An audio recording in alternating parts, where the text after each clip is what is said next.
présence du Seigneur en ces lieux.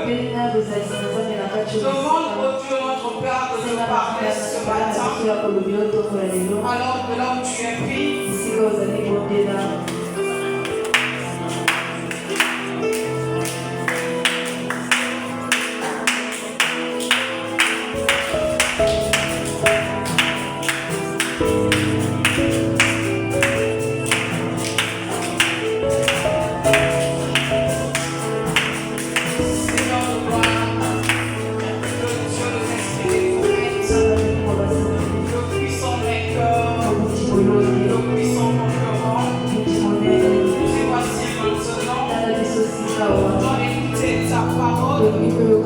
écarte l'homme de chemin, prends tes sons et parle. Guéris toutes les personnes qui sont malades. Apporte la tranquillité à toutes les personnes qui ont des situations. Ouvre les portes à toutes les personnes que le diable avait fermées. Que le nom te soit rendu. En ce jour, reçois notre acclamation. Reçois l'adoration.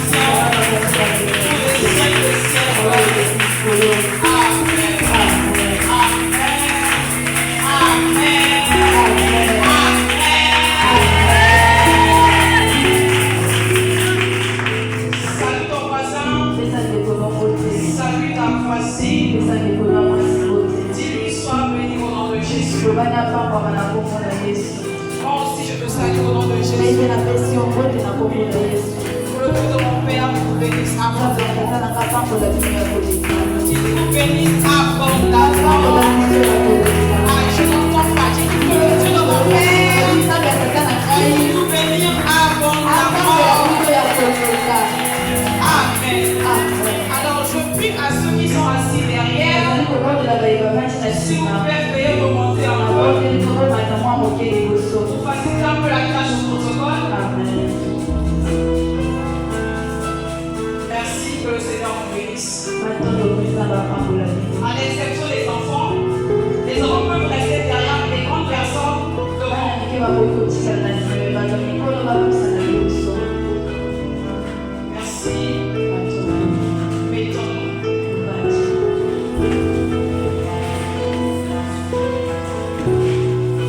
Je remercie le Seigneur pour sa fidélité à notre égard. Et je remercie pour le plus mon Père spirituel pour ses opportunités merveilleuses qui m'ont encore accordé de se présenter en ce jour en face de vous. Alors de là où il est, que son Dieu puisse l'élever, le protéger. Je te bénis aussi toi qui a répondu présent à cet appel.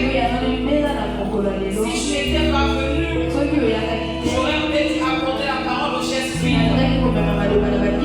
Mais Dieu a mis à cœur de venir nous rendre hommage. Que le Seigneur te bénisse. Amen. Alors, pour finir, nous allons parler d'un thème rapidement. Par la grâce du Seigneur, nous allons parler sur l'efficacité de la prière. Nous allons parler sur l'efficacité de la prière. Alors, on va prendre rapidement le livre d'Éphésiens 6. S'il y a un lecteur de la parole, Éphésiens 6, le verset 18.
sur l'efficacité de la parole.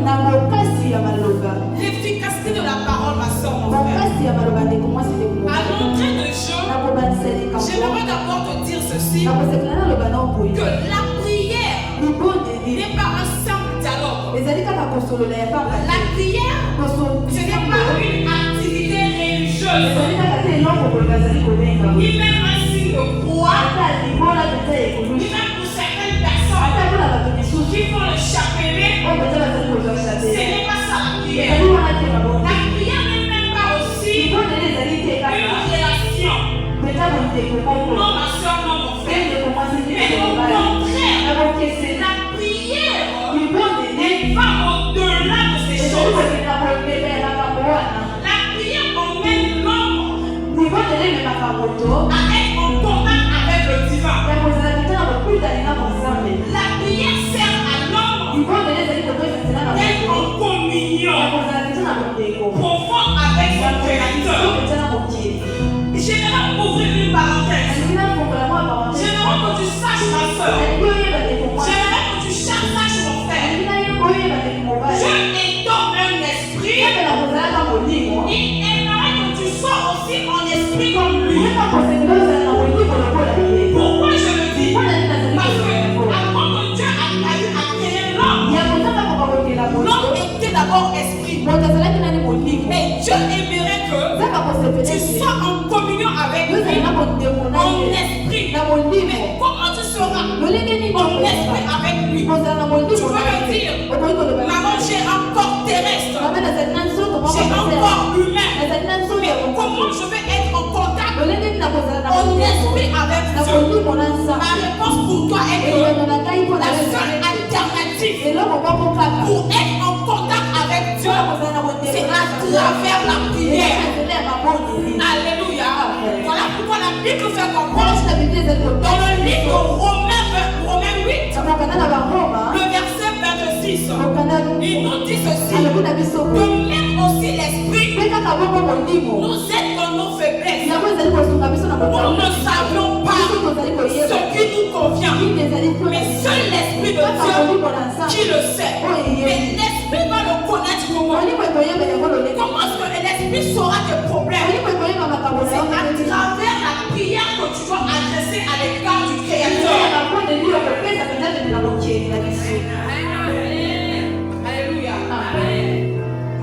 Dieu aimerait que tu rentres en contact avec lui à travers la prière. Amen. Tu es spirituel, ayant un corps terrestre, mais Dieu le Créateur, il veut que tu quittes l'état de la physique pour que tu puisses entrer en état spirituel avec lui. Le seul moyen, le seul passage, le seul voie, ce n'est que par la prière. Ce n'est que par la prière. Ce n'est que par la prière. Parce que la Bible nous fait comprendre que la prière est capable de tout. Et plus loin encore, dans le passage que nous allons lire, la Bible nous dit ceci, que prier sans cesse. Donc ne se lassez pas de faire la prière. Parce que la prière est la clé passe-partout.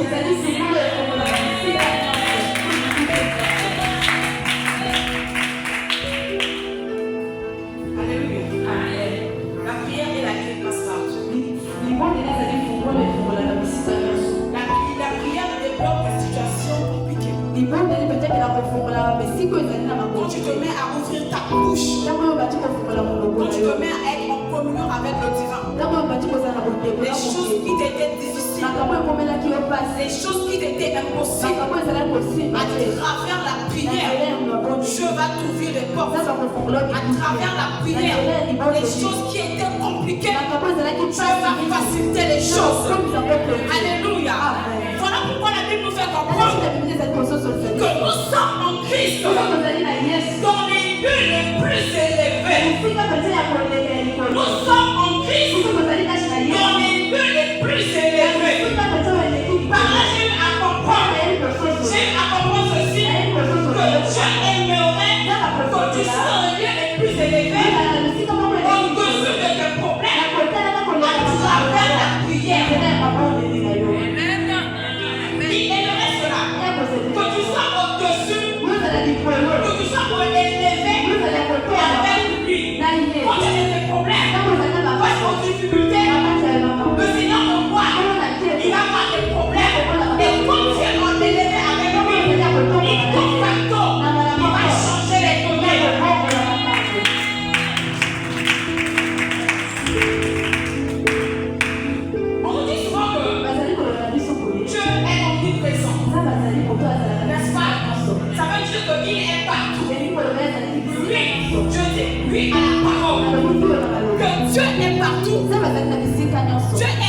présent. Mais pour nous les enfants de Dieu, pour nous les enfants qui avons cru à sa parole, Dieu aimerait que nous puissions entrer dans sa présence afin d'écouter les instructions divines. Et comment nous allons rentrer dans sa présence? C'est à travers les prières. C'est à travers les prières. C'est à travers les prières que tu peux rentrer en présence en contact avec Dieu. Parce que j'aime à dire en amont que la prière est capable de tout. La prière débloque des cas difficiles. La prière débloque des difficultés. La prière ouvre des portes. La prière ouvre des opportunités. La prière est capable de te prendre, de devenir encore plus haut. La prière est capable de renverser les desseins du diable. La prière est capable de te faire asseoir avec les corps. Ma soeur, mon frère, devant une situation, face au début de la vie, j'aimerais te dire ceci, ne pointe pas l'accent sur les sermons de l'homme, car le sermon des hommes n'est que vanité. Mais au contraire, face aux situations de ton vie, pointe l'accent devant le Créateur. Et quand tu vas pointer l'accent devant le Créateur, c'est comme ça qu'il va descendre pour t'exaucer.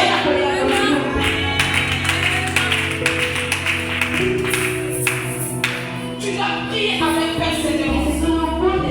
Même si le problème dure, même si la chose semble impossible, tu dois te mettre à prier avec persévérance. Parce que ta solution, il te compte. Alléluia. Voilà pourquoi une femme comme Anne, elle a comprendre ces choses. Anne, la Bible nous fait comprendre que Anne, elle était stérile. Anne ne pouvait pas donner des enfants à son mari. Elle ne pouvait pas satisfaire son mari en lui donnant des enfants. Malgré le fait qu'elle a lui apporté des cadeaux. Malgré le fait qu'elle a lui donné tout l'amour qu'il pouvait.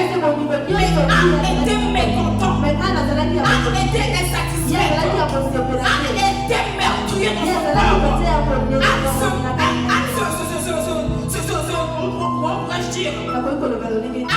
lamentait. Son esprit était tourmenté parce qu'elle n'arrivait pas à donner des enfants à l'homme qu'il voulait.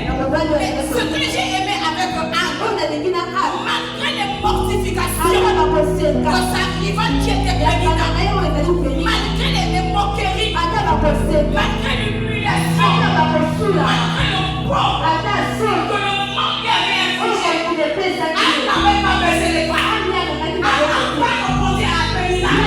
Mais au contraire, Anne a dit ceci, même si Pénina me critique, même si Pénina se moque de moi, je ne veux pas répondre à Pénina.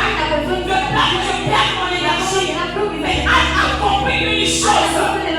Face à un mur, face à une difficulté, je dois entrer en contact avec le divin. Je dois entrer en contact avec celui qui m'a créé. Il avait créé une femme. Il a mis des seins sur la poitrine. Et il puisse arrêter. Et quand il a compris ces choses, il est entré en contact avec le divin. Et quand on est rentré, la Bible nous fait comprendre. Ça brûlait mon nez. Ça brûlait mon nez. Ça brûlait mon nez. Tout était fort dans la vie de Anne. Mais elle a trouvé une consolation.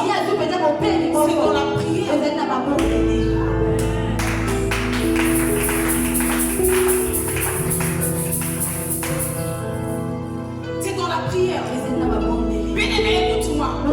Il y a certaines personnes qui voient comment tu vis. Il y a certaines personnes qui t'ont attribué des noms. Je ne connais pas quel est le nom que le monde a attribué. Je ne connais pas ce que le monde a qualifié. Il y a certaines personnes, quand tu te vois, ils te méprisent. Mais j'aimerais juste te dire ceci. Toi qui es venu me problème. Elle n'a pas baissé les bras. Face à un problème, elle est partie affronter le Dieu créateur.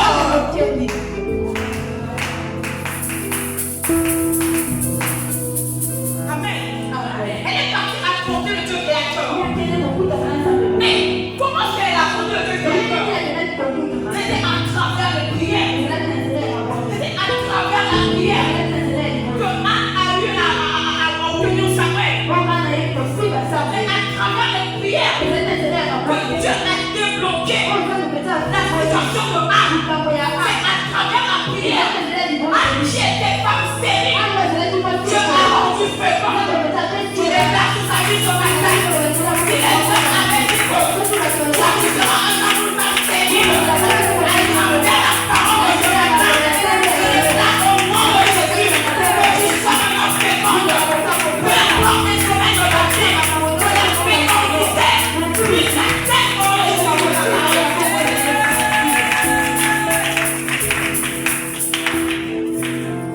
La Bible déclare dans les personnes, plus on les accablait, plus ils se couchent.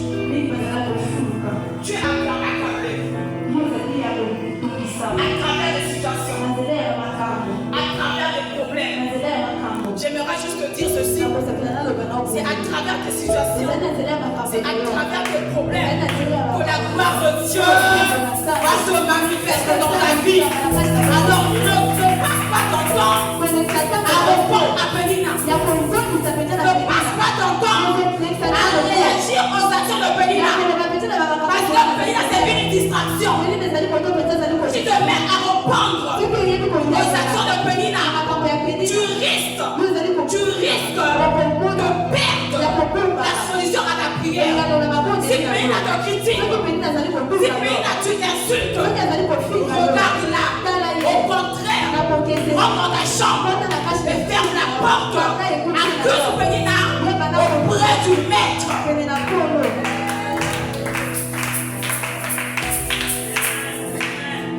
Alléluia. La solution de ton problème dépend de la manière dont tu pries. C'est pas qu'à rentrer, je vais dire. La solution de ton problème dépend de la manière dont tu pries. Comment est-ce que tu pries? Quelle est la vision que tu as? Comment est-ce que tu perçois les choses? Et si tu veux que les choses puissent marcher, il faut bien prier. Il faut bien prier afin que tu puisses obtenir la faveur de l'Éternel. Amen. Amen. Alors, j'aimerais te poser une question. Comment est-ce que tu pries, ma soeur? Comment est-ce que tu pries, mon frère? Je ne sais pas comment est-ce que tu pries.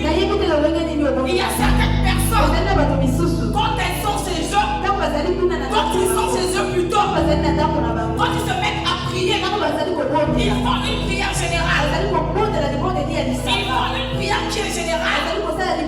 Dans le sens que Seigneur, je te dis merci. Tu as veillé sur moi, sur ma famille, sur l'église.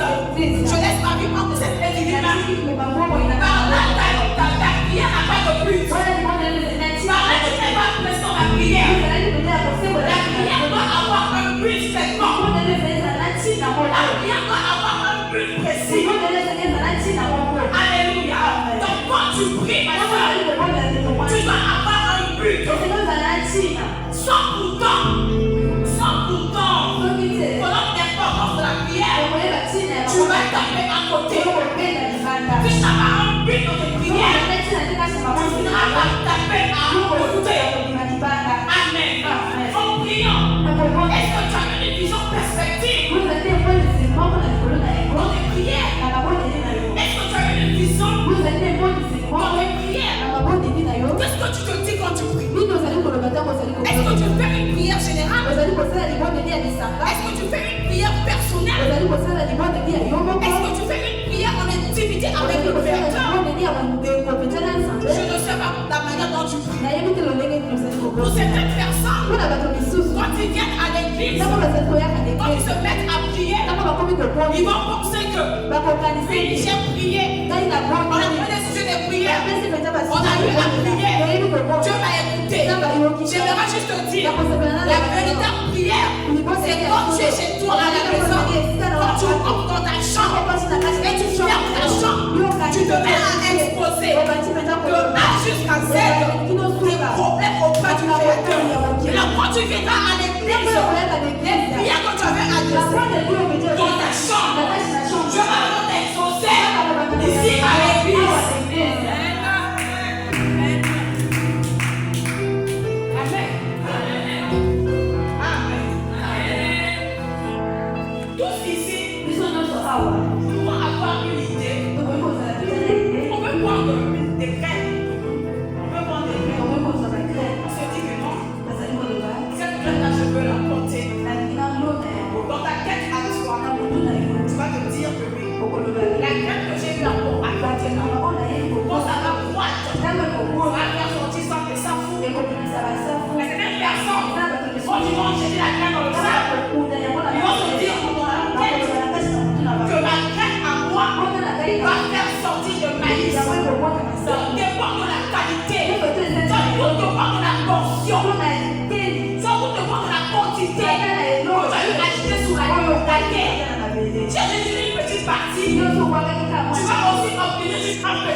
C'est comme la prière, c'est comme les prières.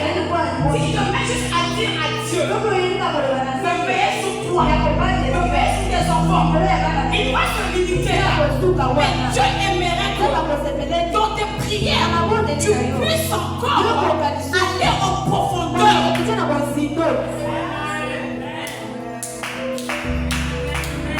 Tout dépend de la qualité. Tout dépend de la qualité de nos prières.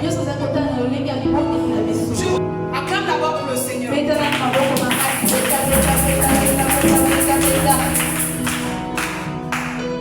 À l'envoyeur. À l'envoyeur. J'ai dit ceci.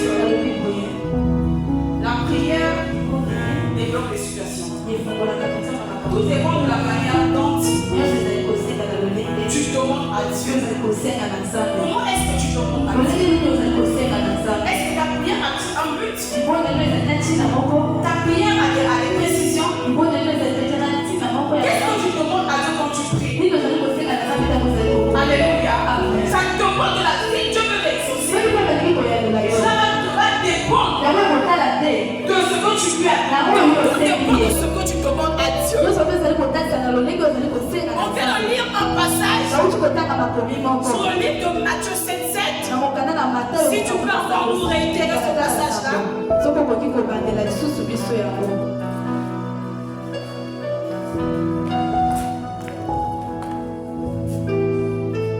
Matthieu 7:7. Demandez et l'on vous donnera. Cherchez et vous trouverez. Frappez et l'on vous ouvrira. Que le Seigneur bénisse sa parole.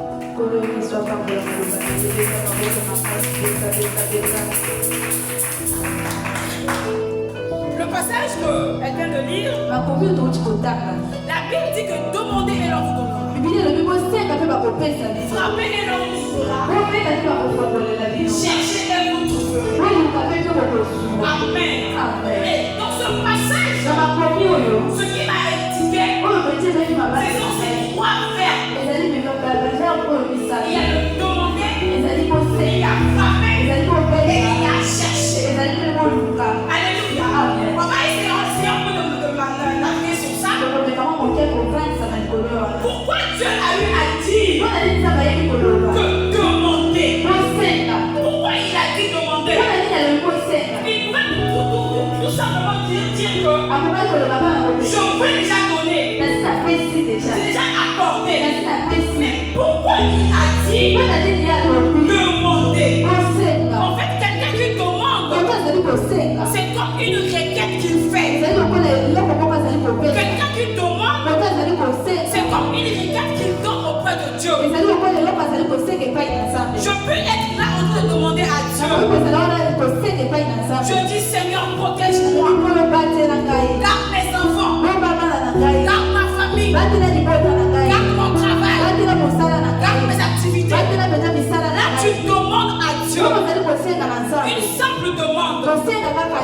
Et qu'il y a d'autres demandes.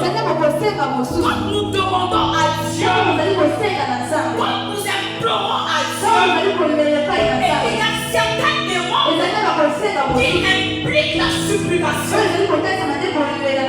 C'est-à-dire leur façon de demander, leur réaction de demander à Dieu, cela implique une supplication.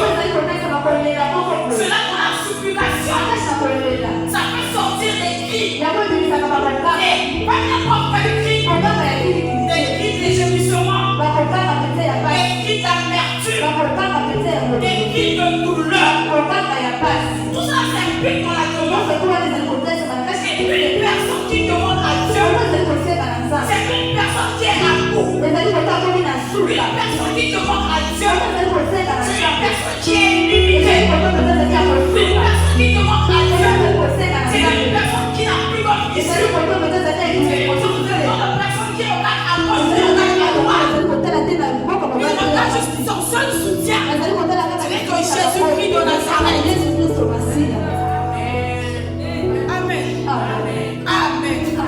Voilà pourquoi un homme comme Bartimée, il a eu à comprendre ces choses. La Bible nous a comprendre que Bartimée était une personne comme toi. Mais Bartimée n'était pas heureux dans sa vie. Toutes les sortes de la vie de Bartimée. Mais comme Bartimée a compris une chose, il a compris le passage de Matthieu 7:7. Il a dit demander. Et de la demande, il s'implique la supplication. Un jour, Jésus-Christ il passait plutôt. Et Bartimée, quand il a entendu que Jésus-Christ, il est en train de passer, il a entendu que le faiseur de miracles est en train de passer. Bartimée se dit en lui-même, je dois lancer un cri de gémissement. Je dois dire à Dieu, je dois crier à Dieu, je dois demander l'assistance à Dieu créateur. Ce que j'ai aimé avec Bartimée, malgré la multitude des gens, malgré la foule immense des gens, Bartimée a juste lancé un cri qui a fait bouger le corps de Jésus-Christ. Il a juste dit à Dieu, fils de David, aie pitié de moi.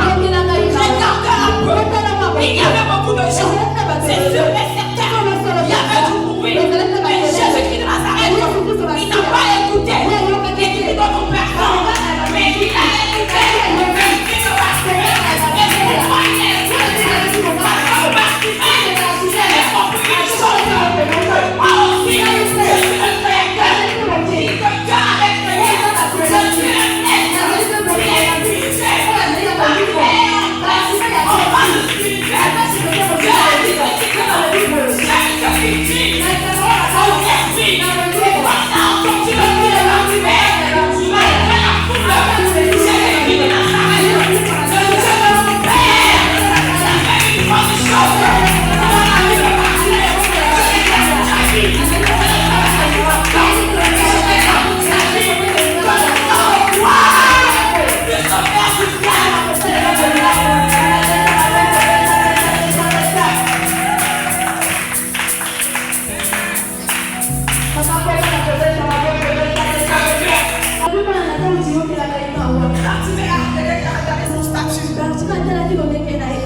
il a regardé sa manière d'être. C'est comme toi aussi ce matin. Tu vas demander à Dieu. Seigneur, regarde la situation à laquelle je traverse. Regarde la vie de mes enfants. Regarde ma famille. Regarde ma santé. Regarde mes projets. Tout est à terre, Seigneur. Tout est à terre, Seigneur. Je ne peux pas sourire. Je suis passé quelque part. J'aimerais que tu, quand tu vas dire ça à Dieu, et tu vas demander à Dieu, il va t'exaucer.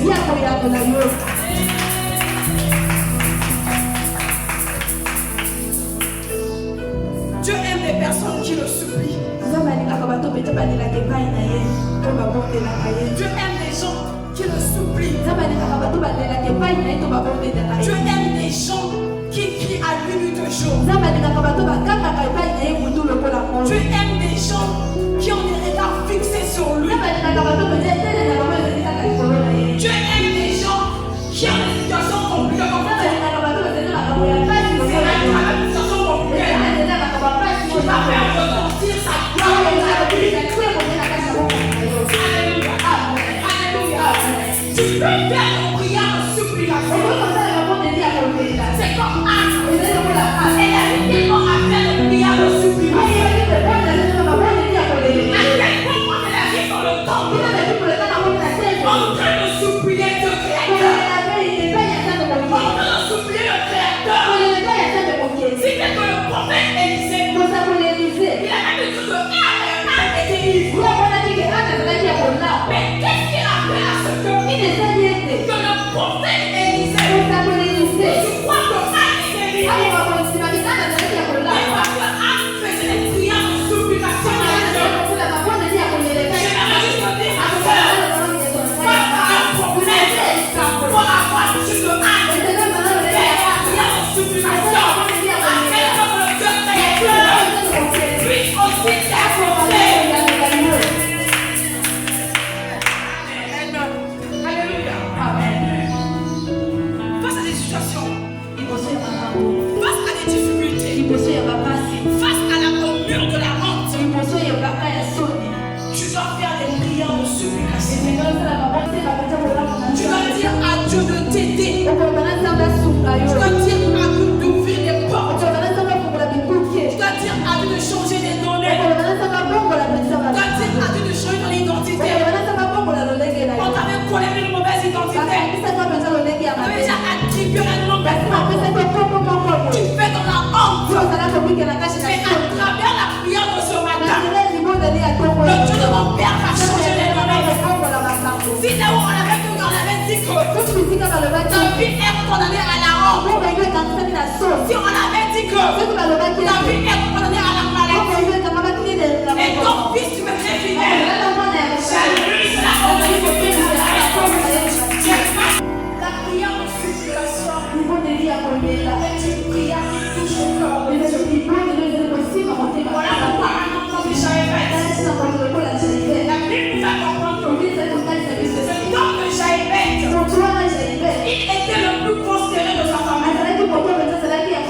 C'est-à-dire tout le monde, quand tu voyais Jaïbeth, c'est oui, Jaïbeth est une bonne personne. Jaïbeth a un bon avenir. Et quand ce chemin où Jaïbeth, quand il repart chez lui à la maison, il regarde sa vie, il regarde ce qu'il traverse, il souffre. Intérieur au monde, il y a l'année dans sa vie, il y a le marche dans sa vie. Pourquoi je le dis? Parce que la Bible nous fait comprendre que Jaïbeth, sa maman l'avait conçu dans la douleur. Sa maman l'avait conçu dans l'iniquité, la vie totale. Mais Jaïbeth, devant les yeux des hommes, il apparaît une bonne personne. Mais quand il rentre chez lui à la maison, c'était un homme méconnaissable, rempli de tristesse, rempli de chagrin. Il se pose aussi dans le cas. Quand les gens regardent ta parole physique, quand les gens te regardent, ils te disent waouh, tu es tellement bien. Ils te disent waouh, tu as un bel avenir. Ils te disent waouh, tu as un bel avenir tellement prometteur. Mais quand tu repars chez toi, tu regardes ton mariage, c'est pas ce que les gens pensent. Tu regardes ton travail, c'est pas ce que les gens pensent. Tu regardes comment tu vis ta vie, c'est pas ce que les gens pensent. Tu es comme Jaïbeth, tu vis dans la douleur. C'est comme la âme. Un grand général. Et quand il passait, et tout le monde qui pouvait l'affirmer, oh, ce grand général est en marche. Oh, ce grand général est en marche. Mais ce grand général avec sa main, oh, la main comme chez lui, il regarde son corps. Tout est rempli de lèvres. Il se dit qu'on le fait. Quel est ce général qui souffre comme ça? Je ne suis pas mieux placé. C'est comme ta situation, ma soeur. C'est comme ta situation, mon frère.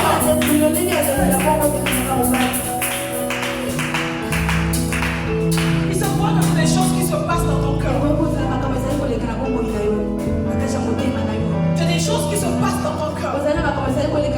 Tu n'arrives même pas à le dire à un voisin. Tu n'arrives même pas à le dire à une voisine. Tu n'arrives même pas à expliquer ta situation à un frère.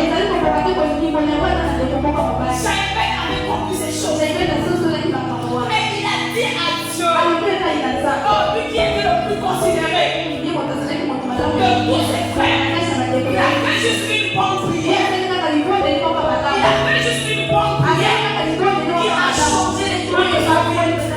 J'avais à dire à Dieu, Seigneur, si tu me bénis et que tu es tant béni, si tu enlèves la honte, si tu enlèves le pauvre, si tu enlèves la douleur, si tu es tant béni, moi j'avais béni, je te servirai. Et mon Dieu de moi, il a écouté la prière, j'avais qui était douleur, j'avais qui était honte, j'avais qui était humiliation. Mon Dieu a entendu cette prière. J'avais Dieu de voir, lui a fait une deuxième grâce. Il est comme un enfant qui est une bénédiction.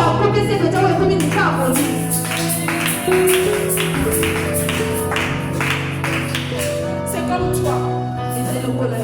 Il se pourrait que tu vis comme j'avais dit. En ce faisant, tu as clamé. Mais quand tu rentres, c'est toi.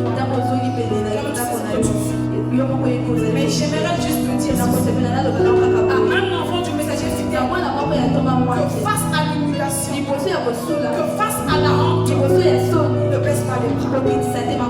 Prie au nom de Jésus. Car c'est lui qui est capable de changer les plans du diable. C'est lui qui est capable. Il est capable de renverser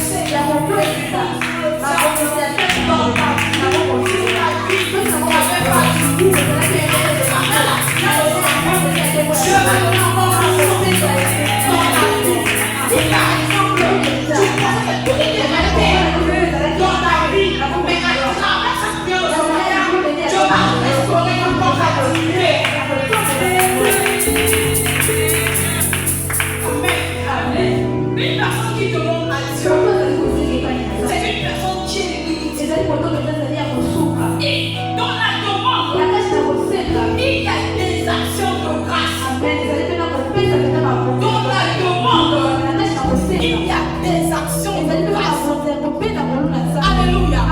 Bien-aimé dans le Seigneur, les actions de grâce sont capables de faire un miracle extraordinaire dans ta vie. Les actions de grâce sont capables de débloquer tout genre de situation dans ta vie. Amen. Voilà pourquoi Jésus-Christ de Nazareth, le grand vainqueur de Golgotha, un jour, Jésus-Christ de Nazareth, il vient devant la tombe de Lazare. Et en arrivant devant la tombe de Lazare, ce que j'ai aimé, c'est quoi? Tu n'as pas fait une longue prière. Tu n'as pas fait une très longue prière. Mais Dieu de gloire, il a juste dit un mot. Père, je te rends grâce. Et quand il a fait une prière, Père, te rends grâce. Lazare qui est dans le tombeau. Lazare qui sortait déjà. La paix de quelque part. La première action de grâce. Que le Seigneur avait adressé au Dieu créateur. Lazare qui était mort. Lazare est sorti. Lazare est sorti du tombeau. Je savais qu'ils s'en foutaient de l'odeur de Lazare. Même si les gens ont eu à dire à Dieu que Lazare sortait déjà. Jésus-Christ s'en fout de ça. Il s'est approché par le tombeau de Lazare. Il a dit ceci: Lazare, sors. Qu'est-ce qui a fait que Lazare puisse sortir? C'est pas une longue prière. C'était juste l'action de grâce que Dieu avait fait à faire encore à Lazare. J'aimerais te dire, il se pourrait que toi aussi, tu es comme Lazare. Ton problème à toi, ça sent déjà. Ta maladie sent déjà. Ton infertilité sent déjà. Tout ce qui est à toi, ça dégage déjà. Une nourriture la plus totale. À tel point que personne ne peut s'approcher de ta vie. Personne ne peut venir t'apporter le soutien. J'aimerais juste te dire ceci. J'aimerais juste te dire ceci.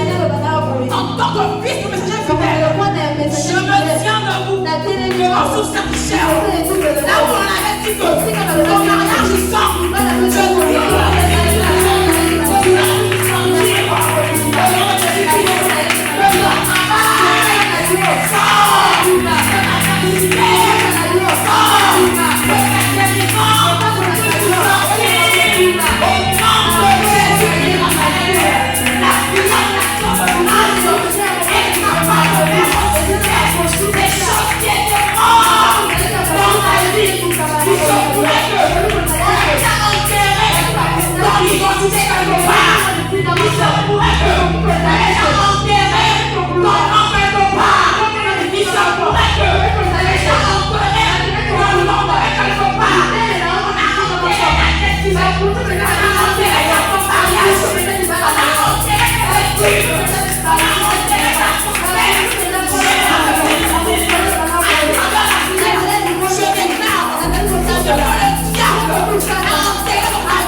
Ce matin, je communique la grâce de la prière.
Pourquoi Dieu a dit cela?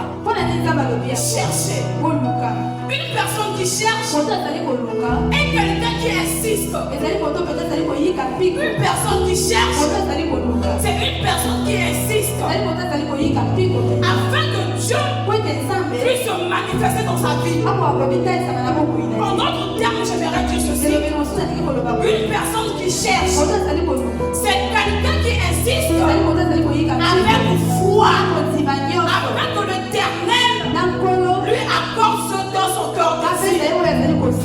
Amen. La Bible déclare que la gloire de Dieu, c'est de se cacher. Mais la gloire des hommes, c'est de chercher Dieu. Amen. La Bible nous dit que la gloire de Dieu, c'est de se cacher. Mais la gloire des hommes, c'est de chercher Dieu. Je me suis même posé la question, pourquoi Dieu aime qu'on puisse le chercher? Pourquoi Dieu aime qu'on puisse le rencontrer? Pourquoi Dieu aime qu'on puisse le chercher profondément? C'est pour un but bien précis. Parce que plus tu cherches Dieu, plus il va se manifester dans ta vie. Plus tu cherches Dieu, plus les situations vont se transformer. Amen. Voilà pourquoi un homme comme Moïse, la Bible fait comprendre que Moïse a eu à demander à Dieu, fais-moi voir ta gloire. Fais-moi voir ta gloire. Je me suis même posé la question.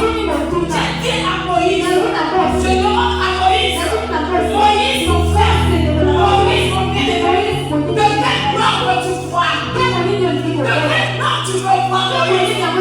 Parce que si on parle de la gloire, Moïse, tu as vu la gloire de Dieu. En multiforme.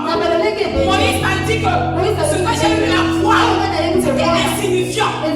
J'ai dit encore à Moïse, non, ce n'est pas insignifiant. Tu as vu la foi de grandes choses. Moïse, tu as eu à voir comment est-ce que la mer rouge s'est séparée en deux.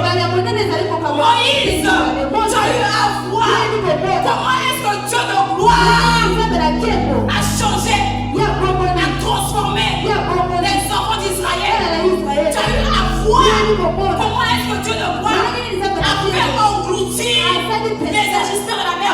Plus loin encore, Moïse, tu as eu à voir comment est-ce que Dieu de gloire a eu à écrire les 10 commandements.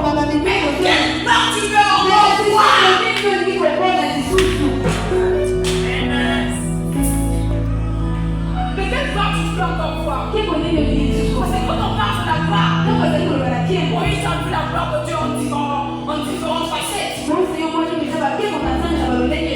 as vu la gloire en différentes facettes. À quel point que Dieu de gloire, il a dit à Moïse, personne ne peut me voir de face. Toutes les personnes qui me verront de face, ces personnes n'accourront. Et quand Dieu aimait son fils Moïse, il est juste amené son dos. Moïse a eu à voir le dos de Dieu. Tu voulais encore voir quelqu'un. Moïse a répondu ceci. Je cherche la part de Dieu. On cherche la part de Dieu. Je saurai que je dois obtenir la couronne de gloire.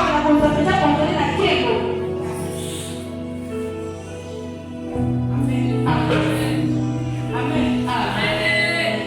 Toutes les personnes qui cherchent Dieu, c'est les personnes qui aimeraient voir la gloire de Dieu dans leur vie. Voilà pourquoi Moïse, il ne s'est pas limité seulement de ce qu'il avait vu. Mais il voulait encore voir la gloire de Dieu. Parce qu'il savait que non, en voyant la gloire de Dieu, je veux triompher sur mes problèmes. Parce que quand la gloire de Dieu est sur ma vie, je veux triompher sur mes problèmes. Voilà pourquoi Moïse, il a eu à vous demander encore de voir la gloire de Dieu. Une personne qui cherche Dieu, c'est une personne qui demande à voir la gloire de Dieu en nouveau. Je réitère encore. Une personne qui cherche Dieu, c'est une personne qui cherche à voir la gloire de Dieu dans sa vie. Parce qu'une personne qui a la gloire de Dieu, il va rebondir sur tous les problèmes. Une personne qui a la gloire de Dieu en lui, il va réussir dans tous les problèmes de sa vie. Une personne qui cherche Dieu, une personne qui cherche Dieu, c'est une personne qui invite Dieu à lui combattre avec lui.